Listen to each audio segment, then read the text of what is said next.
কে ঈদের শুভেচ্ছা পোস্টার বানাতে পারেন না? আর কোনো চিন্তা নেই, সামনে ঈদ, এখন থেকে আপনিও ঈদের শুভেচ্ছা পোস্টার ফেসবুকে আপলোড করতে পারবেন। কিছু করতে হবে না, শুধুমাত্র ছবি এবং নামটা চেঞ্জ করবেন। এই জন্য আপনাদের কিছু করতে হবে না, ভিডিও ডিসক্রিপশন বক্সে দেওয়া লিঙ্ক থেকে গিয়ে ফাইলটির একটা ফাইল আছে, ওই ফাইলটা ডাউনলোড করবেন। ডাউনলোড করার পর আরেকটা অ্যাপ্লিকেশনের প্রয়োজন হবে, অ্যাপ্লিকেশনটার নাম হলো পিক্সেল ল্যাব। পিক্সেল ল্যাব অ্যাপটা ওপেন করবেন। ওপেন করার পর উপরে 3 ডট থেকে পিএলপি ফাইল যেটা আছে ওইটা সিলেক্ট করবেন। তারপর এখান থেকে পিএলপি ফাইল ক্লিক করবেন। তারপর ডাউনলোড ফোল্ডার থেকে বা আপনি যে ফোল্ডার ডাউনলোড করেছেন ওই ফোল্ডার থেকে যে ফাইলটা আপনি আমার ভিডিও ডিসক্রিপশন বক্স থেকে ডাউনলোড করেছেন ওইটা সিলেক্ট করবেন। সিলেক্ট করার পর সিলেক্ট করবেন।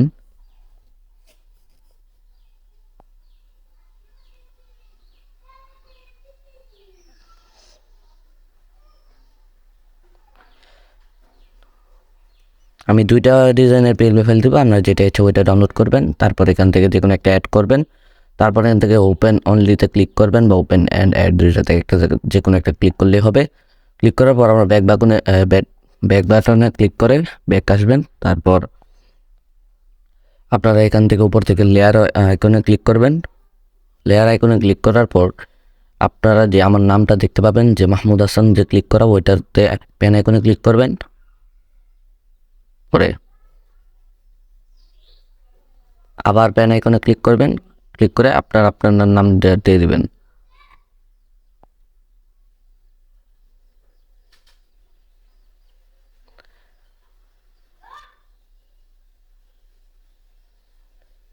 নাম দিয়ে দেওয়ার পর এখান থেকে উপর থেকে ওকেতে ক্লিক করবেন। ওকেতে ক্লিক করার পর টেক্সটের মধ্যে চাপ দিয়ে ধরে রেখে উপরে উপরে টেনে আনবে। উপরে টেনে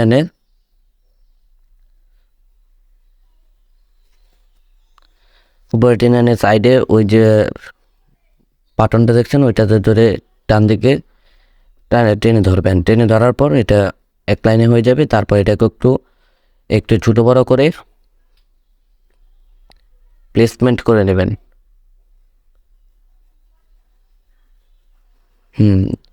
যেহেতু দুইটা লেখা সমান সমান থাকে।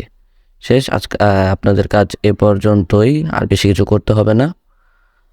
আর মানে শেষ না, আর একটু কাজ বাকি আছে। এই জন্য আপনারা গুগল ক্রোমটা ওপেন করবেন। ওপেন করার পর সার্চ করবেন রিমুভ.বিজি বা রিমুভ বিজি, যে কোনো একটা ক্লিক করবে, দিয়ে সার্চ করলেই হবে।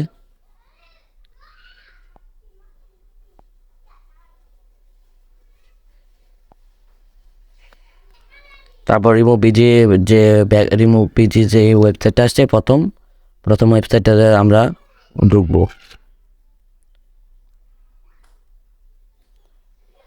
ঢোকার পর এখান থেকে আপলোড ইমেজে ক্লিক করব। আপলোড ইমেজ থেকে আপনারা যে কোনো একটা ইমেজ সিলেক্ট করবেন। আমি আমার এই ইমেজটা সিলেক্ট করলাম। তারপর থেকে ডান দিয়ে দেবো। ডান দিয়ে যাওয়ার পর এখানে কিছুক্ষণ ওয়েট করবেন। বেশি না, 20 থেকে 30 সেকেন্ড।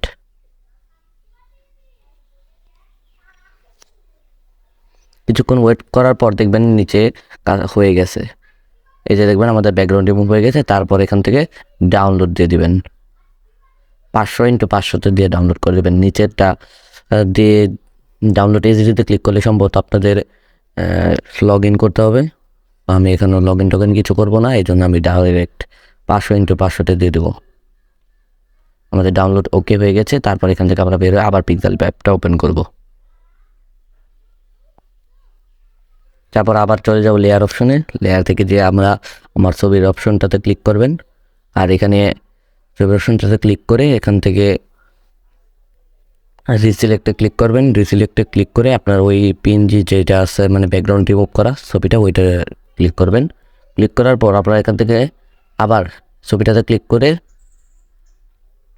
এখান থেকে আনলক করে ছবিটাতে ক্লিক করবেন। লেয়ার থেকে আনলক করে ছবিটাতে ক্লিক করবেন। তারপর নিচে থেকে ইরেজ কালার থেকে এটা অপশন অফ করে দিবেন। অফ করে দেওয়ার পরে এখানে টিকমার্ক দিয়ে দিবেন। আর তারপর ছবিটাকে ছোটো বড়ো করে প্লেসমেন্ট করে নেবেন ঠিক মতনে। আর এখান থেকে আপনার যে এই যে ইরেজ কালার অপশনটা আপনার যে দুটা থিমেই করতে হবে।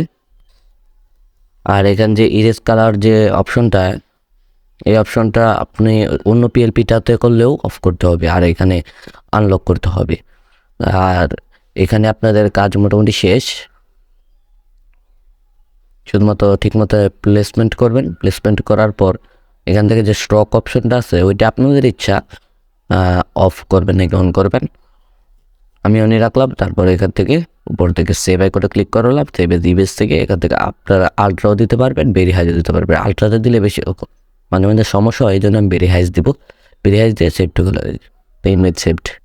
তো ভিউয়ার্স, আজকের ভিডিও পর্যন্ত। আশা করি ভিডিওটা ভালো লাগলে একটা লাইক দিন, আমি চ্যানেলটা সাবস্ক্রাইব করে সাথে থাকুন। দেখা হবে আমার নতুন কোনো ভিডিওতে।